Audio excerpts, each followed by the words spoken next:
देखिए, मैं अपने आप को बहुत भाग्यशाली समझ रहा हूँ कि महात्मा गांधी जी के सानिध्य में बने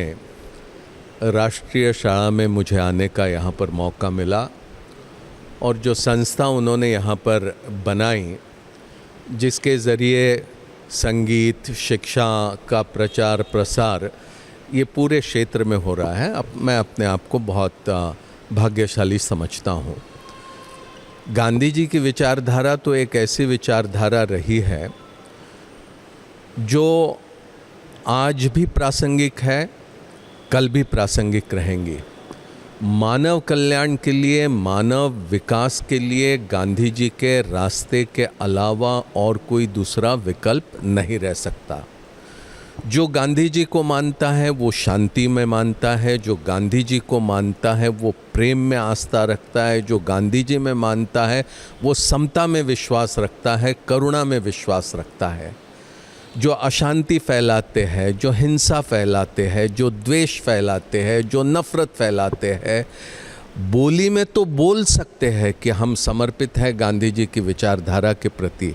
लेकिन अगर अपने कृत्य में अगर वो प्रदर्शित नहीं होता है तो मैं समझता हूँ कि वो गांधी जी का रास्ता नहीं है। अगर कोई भूला भटका गांधी जी के रास्ते पर लौट आता है तो ये बहुत अच्छी बात होगी, क्योंकि गांधी जी का रास्ता ही अंततो गत्वा ये सत्य का रास्ता है और इस सत्य के रास्ते पर आखिर चल के सबको आना ही पड़ेगा।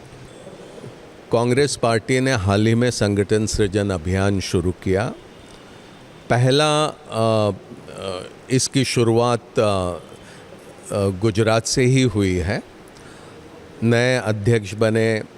नए कार्यक्रमों को लेकर संगठन चुस्त दुरुस्त हर स्तर पर बनाने का काम शुरू हुआ है। चुनौतियां हमारे सामने अनेक हैं, लेकिन इन चुनौतियों का मुकाबला करने के लिए हर जगह जाकर हम तमाम साथियों से मिल रहे हैं। मुझे पूरा विश्वास है कि जिस तरह का उत्साह, जिस तरह की ऊर्जा हमारे तमाम साथियों में देखने को मिल रही है, निश्चित तौर पर हम ये चुनौतियों का मुकाबला मजबूती के साथ कर पाएंगे और फिर दोबारा गुजरात में हम गांधी जी की विचारधारा, सरदार पटेल की विचारधारा, भारत के संविधान में अभिप्रेत जो बुनियादी तत्व है, जो मूल्य है, जो आदर्श है, उस रास्ते पर हम यहाँ की राजनीति लाने में कामयाब रहेंगे।